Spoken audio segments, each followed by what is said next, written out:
Welcome back to Good Morning Boss. Audrey, kanina na pag-usapan natin pagdating ng July Nutrition Month. Ngayon naman ang pag-uusapan natin ay patungkol po sa Environment Month. Tamang-tama na yan dahil yung teka moment natin kanina, no? Pag-uusap likas na yaman. That's right. Alamin natin kung gaano ba ito ka-importante. And to know more about this, let us all welcome our very special guest this morning. We have Mr. Elinio T. Ildefonso, Executive Director ng National Solid Waste Management Commission or Secretariat. Good morning, sir. Welcome to Good Morning, Boss. Good morning, Diane and Audrey. Welcome Good back, morning, sir. boss. Alright, sir, to start off, ano po ba itong tinatawag natin na National Integrated Waste Management Exhibition? Itong first National Integrated Waste Management Exhibition ay isa sa mga major activities ng DENR na pinangungunahan ng aming mahal na Secretary Ramon Paje na gustong i-feature yung mga best practices at mga emerging technologies sa waste management. Diba last week we were able to interview sir about naman sa proper solid waste management. So ito po dito, mas ang gusto natin is tulad sa Nutrition Month, we're creating public awareness.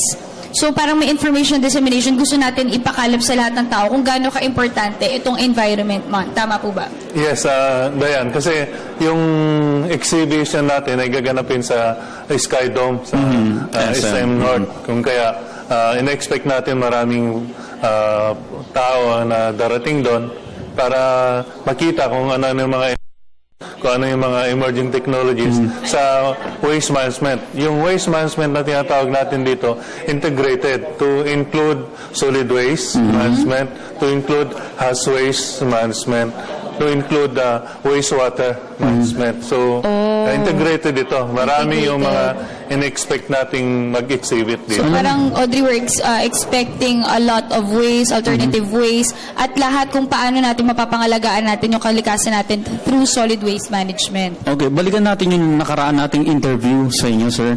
Sabi nyo, ang problema ng bansa natin ngayon, naghahanap tayo ng mga paraan or mga bagong teknolohiya.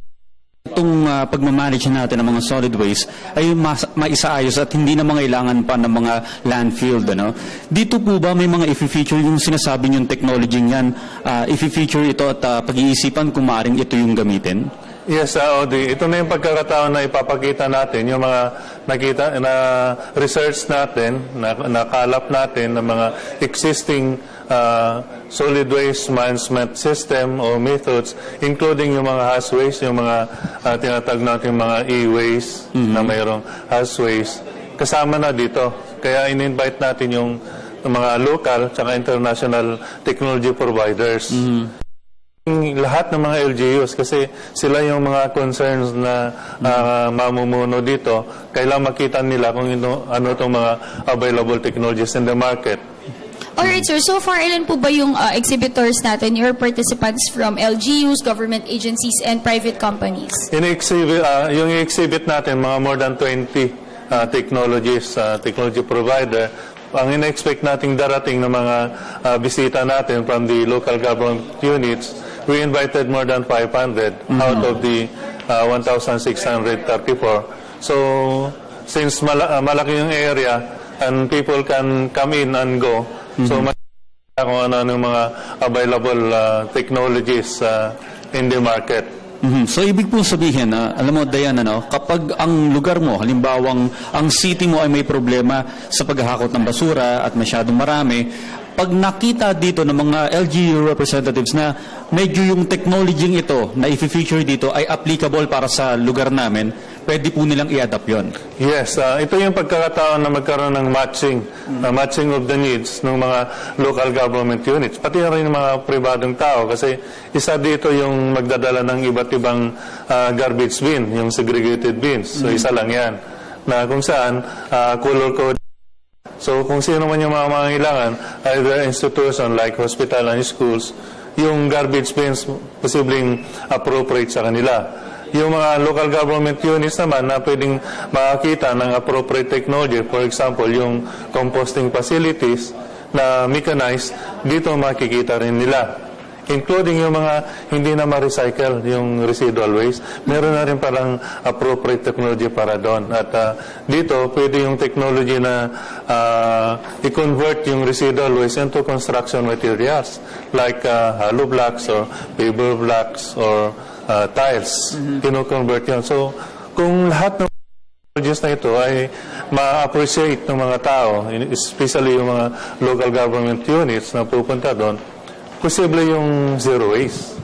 Dalawa na itatapon. Sir, yung mga technology ito, hindi to local lang. May mga na-adapt din po ba na galing sa ibang bansa na technology para i-present doon sa may summit na yan? Yes, may mga international technology providers na na-invite tayo, pero mas marami yung mga locally developed na technologies. Especially if i-feature din natin dito yung mga local governments na best practicing unit. Marami tayong in-invite na i-display rin ano yung mga nagawa nila sa locality nila. Alright, so sir, kasi dito, Audrey, mga ipapakita natin mga modernized technologies na pwede magamit ng LGUs, ng mga different government agencies, or mga even barangay. So gusto natin malaman, syempre magsisimula yan sa tahanan natin, sa atin mismo. Ano ba yung mga simpleng paraan or alternative ways that we can do to follow ito nga proper solid waste management at makatulong tayo sa projects and programs ninyo?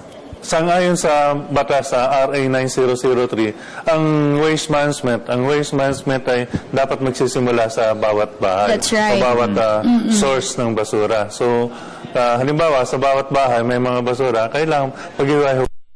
Biodegradable, non-biodegradable, Yes. dyan tayo mag-start. Yan ang pinaka-basic. Basic yun, very basic. Para yung lahat ng mga biodegradable, pwede nang i-compost sa backyard composting, at yung mga recyclable ay pwedeng dalhin sa recycling facilities sa pamamagitan ng mga junk shop operators. At syempre, paalala po sa lahat, kapag hindi nila sinunod itong proper solid waste management, hindi po tatanggapin ang kanilang mga basura, di ba? Hindi ko kolektahin. Siguro dapat, sir, dahil sabi nyo nga last week, dapat katulad tayo ng Singapore, yun ang ating mithiin, na kasing linis ng lugar na yon.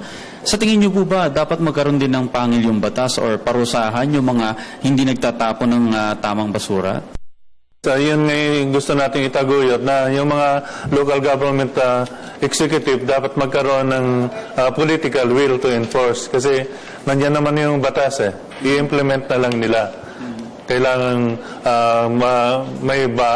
hindi naman bakal na kamay, pero i-enforce lang para ma-instill yung discipline sa mga bawat mamamayan. Kasi ito yung pinaka-challenging part sa waste management, yung kawalan ng disiplina ng mga tao. Yes, sir. Kailangang simulan ng mga local chief executive. Simula sa barangay, dapat madisiplina ang kanilang mga constituents. Alright, so, but before we end, sir, I just wanna know, since yung batas tungkol sa kalikasan, pagdating po sa batas, sa kalikasan, nasan po ba ang Pilipinas sa ngayon?